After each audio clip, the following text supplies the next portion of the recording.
السلام علیکم ورحمۃ اللہ وبرکاتہ۔ الحمدللہ رب العالمین والصلاة والسلام علی سید الانبیاء والمرسلین، اما بعد، بسم اللہ الرحمن الرحیم۔ محترم سامعین کرام، ہم لوگ حضرت ابراہیم علیہ السلام کی سیرت کو سن رہے تھے اور یہاں تک پہنچے تھے کہ اللہ رب العالمین نے حضرت ابراہیم علیہ السلام کو خانہ کعبہ بنانے کا حکم دیا، اور حضرت ابراہیم علیہ السلام اور حضرت اسماعیل علیہ السلام دونوں مل کر کے خانہ کعبہ کی دیواروں کو بنا رہے تھے اور اونچی کر رہے تھے۔ اسی درمیان میں ابراہیم علیہ السلام جو ہے اللہ رب العالمین سے اپنے اس عمل اور جو خانہ کعبہ کی دیواروں کو اٹھا رہے تھے،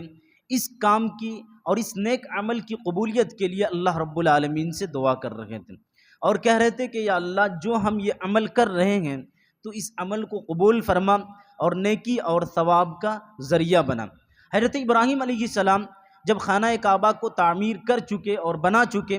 اس کے بعد اللہ رب العالمین سے کئی ایک دعائیں کیے ہیں۔ اس میں سے ایک دعا یہ ہے، اللہ رب العالمین سے ابراہیم علیہ السلام کہتے ہیں، سورہ بقرہ کے اندر اللہ رب العالمین نے ذکر کیا، وَإِذْ قَالَ إِبْرَاهِيمُ، جب اللہ رب العالمین سے حضرت ابراہیم علیہ السلام نے کہا کہ اللہ، اس شہر کے رہنے والے کو اس قدر پھلوں سے تو زیادتی فرما کہ ان کے پھلوں میں تو برکت دے، اور جتنے بھی اللہ اور اس کے رسول اور آخرت پر ایمان لانے والے ہیں ان کو جو ہے تو پھلوں اور رزق عطا فرما۔ اللہ رب العالمین نے جواب دیتے ہوئے کہا کہ صرف ایمان لانے والے نہیں، جو لوگ نہیں ایمان لانے والے ہیں، جو کفر کرنے والے ہیں، ان کو بھی ہم دیں گے، لیکن دینے کے بعد جو ہے اللہ رب العالمین کہتے ہیں کہ تھوڑی سی انہیں مزہ ملے گی، اس کے بعد آخرت میں ان کو مزہ چکھائیں گے۔ اس کے بعد حضرت ابراہیم علیہ السلام ایک اور بڑی دعا کرتے ہیں اللہ رب العالمین سے۔ کیا دعا ہے؟ حضرت ابراہیم علیہ السلام ایک دعا کرتے ہیں، ربنا وابعث فیہم رسولا منہم یتلو علیہم آیاتک ویعلمہم الکتاب والحکمت ویزکیہم انک انت العزیز الحکیم۔ اللہ رب العالمین سے دعا کرتے ہیں، اے الہی، تو ہم میں سے کسی ایسے نبی کو مبعوث فرما، ہماری ذریت سے ایسے نبی کو تو مبعوث فرما اور بھیج دے جو اللہ رب العالمین کی آیتوں کو پڑھ کر کے تلاوت کر کے ان لوگوں کو سنائے، جو حکمت کی باتوں کو لوگوں کو بتائے، اور اے اللہ، تو جو ہے عزیز ہے، تو مہربان ہے، سب کچھ تو کرنے والا ہے، تو اس دعا کو قبول فرما لے۔ حضرت ابراہیم علیہ السلام ان دعاؤں کے ساتھ ساتھ جو ہے اپنے اور اپنی ذریت کے لیے کہتے ہیں تو نماز کا پابند بنا، تو انہیں جو ہے صرف اور صرف توحید پرست بنا، ایک اللہ رب العالمین کی عبادت گزار بندہ۔ ان دعاؤں سے جب حضرت ابراہیم علیہ السلام فارغ ہوتے ہیں، اس کے بعد اللہ رب العالمین جو ہے حضرت ابراہیم علیہ السلام سے کہتے ہیں کہ اب تو خانہ کعبہ جو ہے بن کر کے ریڈی ہو چکے ہیں، تعمیر جو آپ شروع کیے تھے وہ مکمل ہو چکے ہیں، اب جو ہے لوگوں میں یہ اعلان کریے کہ سب کوئی اس کی زیارت کے لیے آئے، خانہ کعبہ کی زیارت کے لیے آئے اور یہاں عبادت کے لیے آئے۔ جیسے اللہ رب العالمین نے حضرت ابراہیم علیہ السلام کو حکم دیا کہ آپ جو ہے لوگوں کو آواز دیجیے اور اعلان کیجیے، حضرت ابراہیم علیہ السلام کہتے ہیں کہ اے اللہ، ہم کمزور ہیں، ہماری آواز کتنی دور تک جا سکتی ہے، ہم کیسے لوگوں کو بلا سکتے ہیں، اتنے لوگوں تک جو ہے اپنی آواز کو کیسے پہنچا سکتے ہیں۔ اللہ رب العالمین نے کہا کہ اے ابراہیم، آپ کا کام صرف اعلان کرنا ہے، آپ کا کام صرف اعلان کرنا ہے، ہمارا کام لوگوں کو یہاں تک بلانا ہے، ہمارا کام یہاں تک لوگوں کو بلانا ہے۔ ابن کثیر رحمہ اللہ کہتے ہیں جب حضرت ابراہیم علیہ السلام نے اعلان کیا تو اللہ تبارک و تعالیٰ نے تمام لوگوں اور ہر ایک گوشوں میں ان کی آواز کو پہنچا دیے، ان کی آواز کو پہنچا دیے، اور اس طرح سے حضرت ابراہیم علیہ السلام نے پہلے جب حکم ہوا کہ خانہ کعبہ کی زیارت کے لیے لوگوں کو بلائیے، اور پہلے حکم حضرت ابراہیم علیہ السلام دیے، اور اس کے بعد حضرت ابراہیم علیہ السلام اور حضرت اسماعیل علیہ السلام جو ہے پہلے حج کرنے والے میں شامل ہوئے۔ جب اللہ رب العالمین کی اس حکم کی تعمیل کر چکے، لوگ آج دیکھتے ہیں، ہم اور آپ دیکھتے ہیں کہ کس طرح سے کتنے افراد جو ہے ہر ایک ملک سے کس طرح محنت تگ و دو اور کتنے روپیوں کو خرچ کر کے جو ہے آج خانہ کعبہ کی زیارت کرنے کے لیے جاتے۔ ابھی حج کا موسم ہے، دیکھیے سبحان اللہ، اللہ اکبر، آج لائیو دیکھیے گا تو ایمان تازہ ہو جائے گا کہ اتنے لوگوں کی اتنی زیادہ تعداد ہے، اور ایک جگہ جو ہے، ایک اللہ رب العالمین کے گھر خانہ کعبہ کی زیارت کے لیے، کوئی مقصد نہیں، صرف خانہ کعبہ کی زیارت کے لیے سارے کے سارے لوگ گئے ہوئے ہیں۔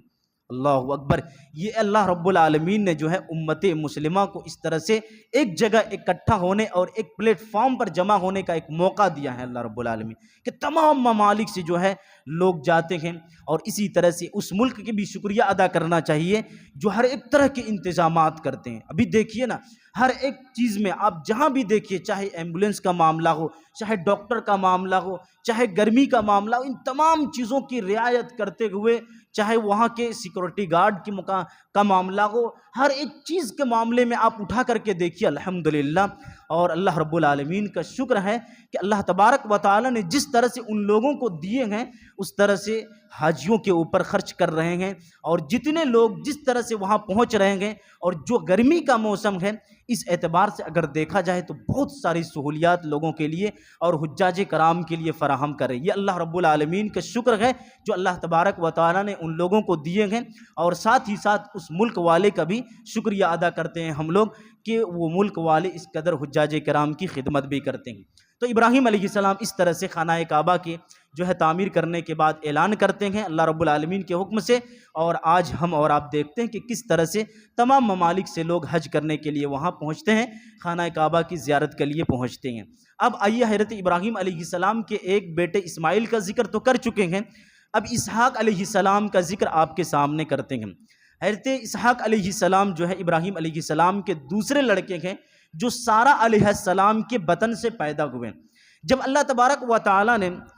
اس بیٹے کی خوشخبری سنانے کے لیے ابراہیم علیہ السلام کے پاس فرشتوں کو بھیجے، تو انسان کی شکل میں جو ہے فرشتے آئے۔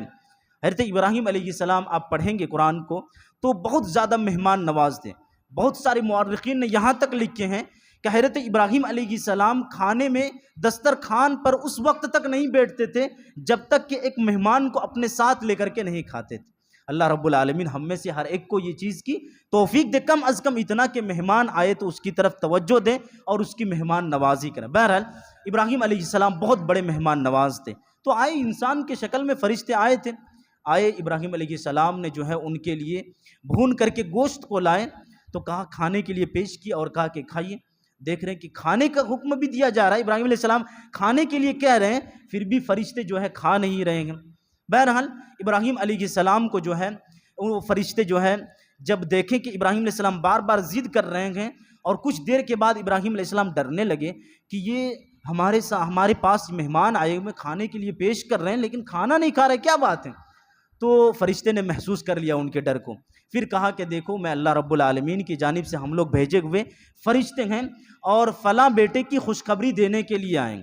وہیں پر جو ہے ان کی بیوی سارہ علیہ السلام بھی تھی، جیسے اس خوشخبری کو سنتے ہیں وہ مسکرا دیتی ہیں اور کہتی ہیں کہ کیا بات کرتے ہیں کہ ہماری عمر، مورخین نے لکھا ہے کہ اس وقت جو ہے ابراہیم علیہ السلام کی عمر 100 سال اور ان کی بیوی سارہ علیہ السلام کی عمر 90 سال کی تھی۔ تو سارہ علیہ السلام کہتے ہیں کہ کیا بات کرتے ہیں کہ ہم بھی بوڑھے ہو چکے ہیں، میرے شوہر بھی بوڑھے ہو چکے ہیں، اور اس عمر میں آپ کہتے ہیں کہ کوئی بچہ، کوئی اولاد پیدا ہونے والے ہیں۔ تو فرشتے نے کہا کہ کیا آپ اللہ رب العالمین کے حکم اور اس کی قدرت پر تعجب کر رہے ہیں؟ بہرحال ابراہیم علیہ السلام نے بھی تعجب کیے تھے، لیکن ایک صرف وضاحت کے لیے تعجب کیے تھے کہ اس کے بارے میں مزید وضاحت چاہیے اور تفصیل چاہیے۔ تو فرشتے نے جو ہے انہیں بتائے اور کہا کہ آپ کو جو ہے ایک بیٹے کی ہم بشارت دینے آئے ہیں، وہ ان کا نام جو ہے اسحاق علیہ السلام ہوں گے، اور ان کے بطن سے بھی آپ کے ایک پوتے ہوں گے، وہ یعقوب علیہ السلام ہوں گے۔ ان کے بطن سے بھی ایک پوتے ہوں گے اور یعقوب علیہ السلام ہوں گے۔ تو اس طرح سے اللہ رب العالمین نے اسماعیل علیہ السلام کے بعد ابراہیم علیہ السلام کو اسحاق دیے، اور اس کے بطن سے اور اس کے جو ہے بیٹے یعقوب علیہ السلام کو اللہ رب العالمین نے ساتھ ہی ساتھ بشارت سنا دی۔ یہاں ہمیں اور آپ کو ایک نصیحت لینی ہے، وہ کیا ہے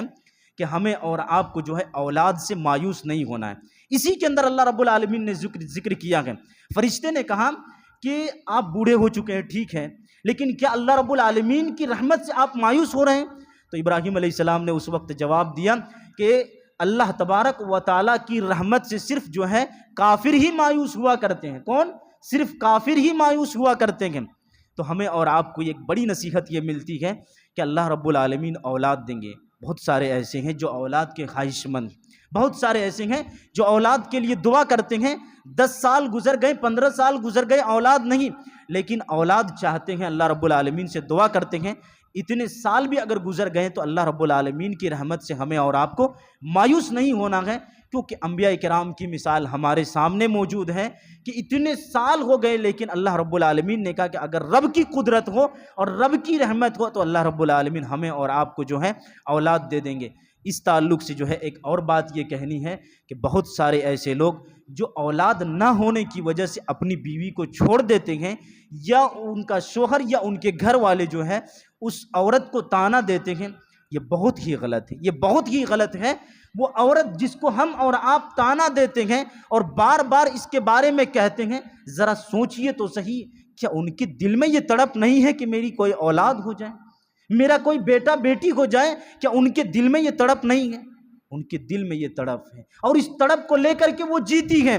تو ہمیں اور آپ کو بھی چاہیے کہ ہم ان کو طعنہ نہ دیں، ان کو طعنہ نہ دیں۔ ہمیں تڑپ ہے اولاد کی، تو اسی طرح سے اس عورت کے دل میں بھی تڑپ ہے کہ اولاد ہو جائے، اس کی وجہ سے اپنی بیوی کو چھوڑ نہ دیں۔ اور دوسری بات یہ کہ اپنی بیوی کو طعنہ نہ دیں، اپنے گھر والے نہ اپنے معاشرے والے کو طعنہ دینے کا موقع دیں۔ بہرحال اللہ رب العالمین سے اولاد کے طلبگار ہیں، اللہ رب العالمین کی رحمت سے مایوس نہیں ہونا چاہیے اور اس کی چھوڑنا چاہیے۔ شریعت میں بہت ساری گنجائش ہیں، ایک بیوی سے اولاد نہیں تو دوسری شادی کر لیجئے، اس سے ممکن ہو کہ اولاد ہو جائے۔ اس طرح کی بہت ساری مثالیں موجود ہیں، اور لوگ اگر اس طریقے کو اپناتے ہیں تو الحمدللہ ان کے یہاں اولاد موجود ہے۔ اللہ رب العالمین سے دعا کرتے ہیں رب العالمین ہم تمام لوگوں کو نیک اور صالح اولاد عطا فرمائیں۔ اللہ تبارک و تعالی ہم تمام لوگوں کو حج کرنے کی توفیق نصیب فرمائیں۔ اللہ تبارک و تعالی ہمیں اور آپ کو ابراہیم علیہ السلام کی سیرت سے نصیحت حاصل کرنے کی توفیق نصیب فرمائیں۔ آمین۔ وآخر دعوانا الحمدللہ رب العالمین۔